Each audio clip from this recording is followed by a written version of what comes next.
Since the Habibi and Havara restaurant opened last week, its kitchens remain busy. The restaurant serves Middle Eastern classics with an Austrian twist. But what's really different are the people who work here. Nearly all of the staff are refugees, most of them from Syria. This is 29-year-old Hiba al-Najjar.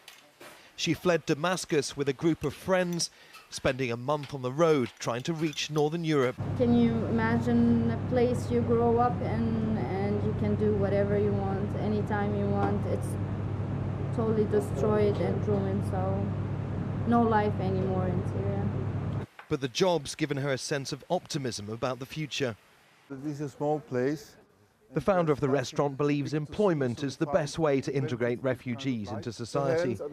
The plan is to eventually hand over ownership of the business to the most promising staff. First of all, the argument shops, they work together with an Austrian staff, with an Austrian chef in the kitchen, an Austrian chef in service, and they learn how business works in Vienna or Austria. And after a certain time, we want to give 20% of the shares of the company to the best employees. There's a very good saying in Austria, we say every problem is a hidden chance. According to the International Monetary Fund, the arrival of refugees in Austria and neighbouring Germany is likely to raise economic growth, providing they're well integrated into the job market. Austria used to have an open-door policy towards refugees. Last year, the country processed 90,000 asylum applications, but earlier this year, it rapidly reversed its policy, introducing a cap on asylum claims. Rising unemployment has also contributed to concerns about the impact refugees are having here.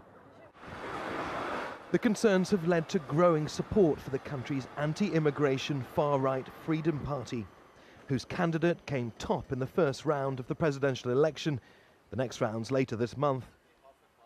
But many economists say the fears are largely unfounded, with the long-term gains outweighing the short-term challenges.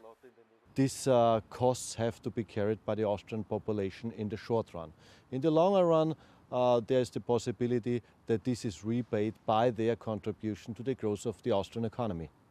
The owner of the restaurant's hoping to use the same business model to employ even more refugees in different industries.